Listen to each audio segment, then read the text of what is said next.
வணக்கம் நேர்களே, நான் உங்கள் ஆஸ்ட்ரோ பூர்ணா. இன்னைக்கு நாம பார்க்கக்கூடிய சிறப்பு பதிவு ஜூலை மாத பலன்கள். ஜூலை மாதத்துல கிரகங்களின் கோச்சார நிலவரங்கள் எப்படி இருக்க போகுது, அது ஒவ்வொரு ராசி என்பர்களுக்கும் என்ன மாதிரியான பலனை கொடுக்க போகுது அப்படின்றத இந்த பதிவுல நம்ம தெளிவா பார்க்கலாம்.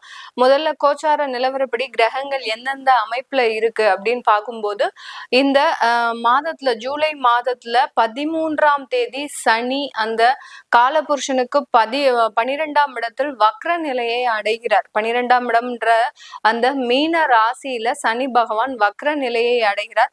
அடுத்து 17ஆம் தேதி ஜூலை மாதம் சூரியன் ஆகப்பட்டவர் மிதுன ராசியிலிருந்து கடக ராசிக்கு பெயர்ச்சியாகி வர்றார். அடுத்து 18ஆம் தேதி 7வது மாதம், அதாவது 18ஆம் தேதி ஜூலை மாதம் அந்த புதனாகப்பட்டவர் வக்ர நிலைக்கு வருகிறார். 26ஆம் தேதி ஜூலை மாதம் அந்த சூரியன் ஆகப்பட்டவர் ரிஷப ராசியிலிருந்து தன்னுடைய சொந்த வீட்டில இருந்து மிதுன ராசிக்கு பெயர்ச்சியாகி வர்றார். 29ஆம் தேதி ஜூலை அந்த செவ்வாய் ஆகப்பட்டவர் சிம்ம ராசியிலிருந்து கன்னி ராசிக்கு பெயர்ச்சியாகி வர்றார். இந்த மாதிரியான அந்த கிரகங்களின் கோச்சார நிலவரப்படி அமைப்புகளின்படி ஒவ்வொரு ராசி என்பர்களுக்கும் அந்த தற்காலிகமான ஒரு சூழ்நிலை எந்த மாதிரி இருக்க போகுது, இதனால என்னென்ன மாற்றங்கள் இந்த ராசி என்பர்களுக்கு கிடைக்க போகுதுன்றத இந்த பதிவுல தெளிவா பார்க்க போறோம். மிதுன ராசி அன்பர்களுக்கு ஜூலை மாதத்துல உங்களுடைய ராசியிலேயே சூரியனும் குருவும் இருக்கிறார். சூரியன் ஆகப்பட்டவர் உங்களுடைய உபஜய ஸ்தானாதிபதி, குருவாகப்பட்டவர் உங்களுடைய கலத்திர ஸ்தானாதிபதி, அடுத்து கர்ம ஸ்தானாதிபதி.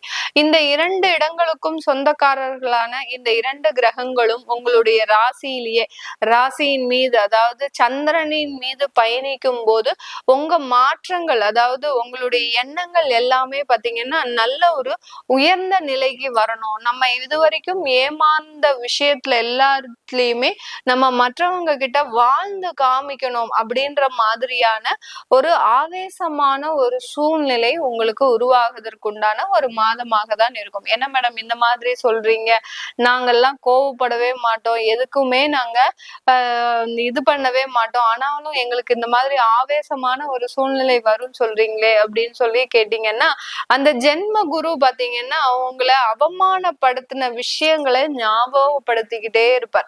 ஒரு ரிமைண்டர் மாதிரி, அவர் நம்ம எப்படி கிளாக்ல அலாரம் வைக்கிறோமோ அந்த மாதிரிதான் அந்த ஜென்ம குரு உங்களுக்கு ஒரு ரிமைண்டர் கொடுத்துக்கிட்டே இருப்பார். நீ இந்த நேரத்துல இந்த டயத்துல இப்படி அவமானப்பட்ட, நீ ஏன் இப்படி இருக்கிற, இப்படின்ற மாதிரியான அந்த ஒரு ரிமைண்டர் கொடுக்க கொடுக்க கொடுக்க பாத்தீங்கன்னா அவங்களுக்கு நம்ம நல்லா வாழ்ந்து காட்டணும், நம்ம நல்ல ஒரு போராடி வெற்றி பெறணும் அப்படின்ற ஒரு ஆவேசம் அதிகரிக்கும். அதுல அந்த சூரியனும் சேரும் போது மிக அதிக அளவுல உங்களுடைய உழைப்புன்றது, கடின உழைப்பு, இரவு பகல் பாராமல் உழைக்கக்கூடிய ஒரு மாதமாக தான் இந்த ஜூலை மாதம் இந்த மிதுன ராசி என்பர்களுக்கு இருக்க போது. அதுல பாத்தீங்கன்னா மாதத்தின் பிற்பகுதியில சூரியன் ஆகப்பட்டவர் 2ஆம் இடத்திற்கு செல்கிறார். உங்களுடைய ராசி அதிபதியோட சேர்றார். இப்போ உங்களுடைய ராசி அதிபதி உங்களுடைய 2ஆம் இடத்துல இருக்கிறார், தனஸ்தானத்துல இருக்கிறார். அதனால உங்களுக்கு ஒரு நல்ல ஒரு மாற்றத்தை கொடுக்கக்கூடிய ஒரு நேரமாக தான் இந்த ஜூலை மாதம் இருக்க போகுது. ஜென்ரலாவே இந்த மிதுன ராசி என்பர்களுக்கு தனஸ்தானாதிபதியே உங்களுடைய ராசியில இருக்கிறார். அதாவது தனஸ்தானத்துக்கு சொந்தக்காரர் அந்த சந்திரனாகப்பட்டவர் உங்க ராசியில இருக்கிறதுனால எப்போதுமே ஒரு இன்கம்ன்றது இந்த மிதுன ராசி என்பர்களுக்கு குறையாமல் இருந்துகிட்டே இருக்கும். பர்ஸ்ல எப்போதுமே ஒரு 500 ரூபாய் தாள் இல்லாம இவங்களுடைய பர்ஸ் இருக்கவே இருக்காது. அந்த அளவுக்கு அந்த இன்கம்ன்றது குறையாமல் இருக்கும். இந்த காலகட்டம் அந்த இன்கம் பாத்தீங்கன்னா ஒரு வெறித்தனமாக சம்பாதிக்கிறதுக்கு உண்டான ஒரு நேரமாக இருக்க போது. தொழில் செய்யக்கூடியவர்கள் 10ஆம் இடத்துல இருக்கக்கூடிய அந்த சனி பகவான் வக்ர நிலையை ஆகிறார். வக்ர நிலையில இருக்கும்போது நிறைய தொழில்கள்ல மாற்று அமைப்புகள்ன்றது வந்துகிட்டே இருக்கும்.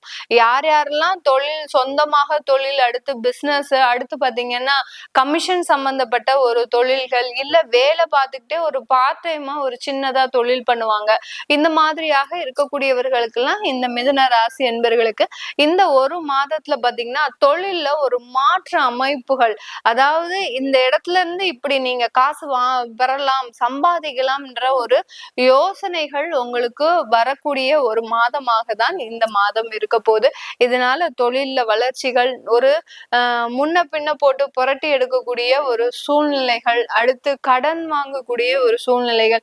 ஏன்னா உங்களுக்கு நிறைய ஒரு வாய்ப்புகள் வரும்போது எப்படியாவது நம்ம இதை செஞ்சு முடிச்சிடணும் அப்படின்ற ஒரு விதத்துல நீங்க சில முயற்சிகள்லாம் எடுப்பீங்க. அதுல ரொம்ப கேர்ஃபுல்லா எடுங்க. ஏன்னா தசாபுத்தி எப்படி இருக்குன்னு தெரியாம நீங்க சில முன்னெச்சரிக்கை நடவடிக்கை இல்லாம நீங்க சில விஷயங்களை பிளாங்கா செய்யக்கூடாது. கோச்சார கிரகங்கள் உங்களுக்கு பாசிட்டிவாக இருந்தாலும் சில முக்கியமான முடிவுகள் எடுக்கும் போது நீங்க ஒரு நல்ல ஒரு வாய்ப்புகளை தேடி போகும்போது முழுமையாக ஆராய்ந்து நீங்க அந்த விஷயங்களை செஞ்சுக்கணும்.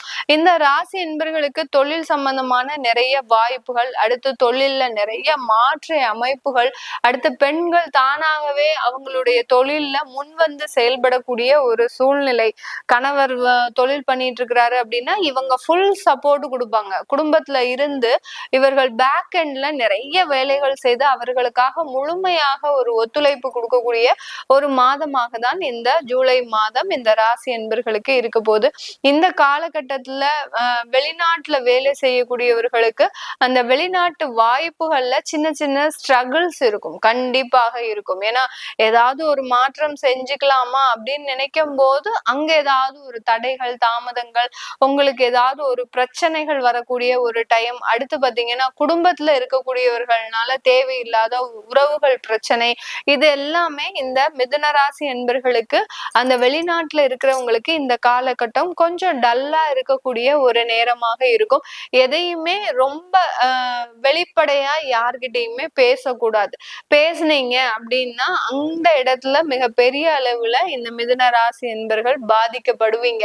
அதனால ரொம்ப கண்ட்ரோல்டா எந்த இடத்துல எது பேசணும் அப்படின்னு அறிஞ்சு தெரிஞ்சு பேசுங்க. கண்டிப்பாக அது ஒரு நல்ல ஒரு மாற்றத்தை கொடுக்கும். உங்களுடைய ராசி அதிபதி 2ல இருக்கிறது பெரிய அளவுக்கு பாதிப்பு கிடையாது. ஆனா அது வக்கரமாக போறாரு அங்கதான். அதனாலதான் உங்களுக்கு தேவையில்லாத பிரச்சனைகள் வரும். புதன் வக்கரமாகும் போது நீங்களே ஏதாவது ஒரு டீட்டெயில்டா ஒரு எக்ஸ்பிளனேஷன் எங்கேயாவது கொடுத்துக்கிட்டே இருப்பீங்க உங்களை பத்தி. அது தேவையில்லாத பிரச்சனைகளை கொடுக்கக்கூடிய ஒரு நேரமாக இருக்கும்.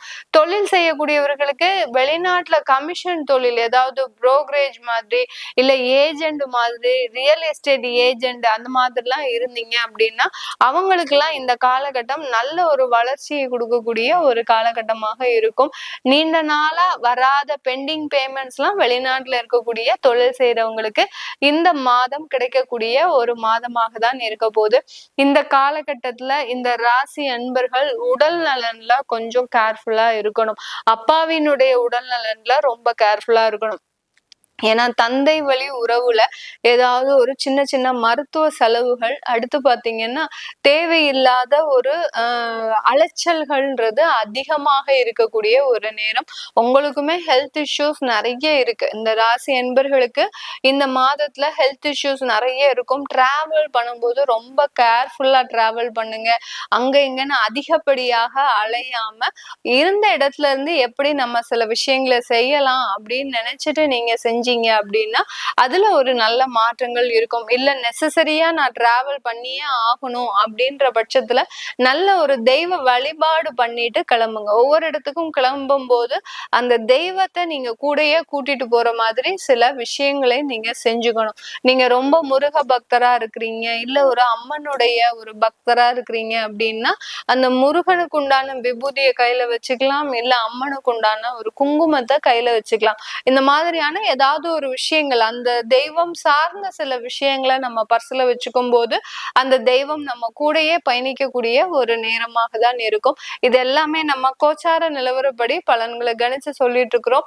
உங்களுடைய தசாபுத்தி பலன்கள், சுயஜாதக பலன்களை பார்க்கணும் விருப்பப்படுறவங்க கீழே இருக்கிற நம்பருக்கு வாட்ஸ்அப்ல அப்பாயின்மெண்ட் வாங்கிக்கிட்டு நீங்க என்கிட்ட கன்சல்ட் பண்ணிக்கலாம். உங்களிடமிருந்து விடைபெறுவது உங்கள் ஆஸ்ட்ரோ பூர்ணா. நன்றி, வணக்கம்.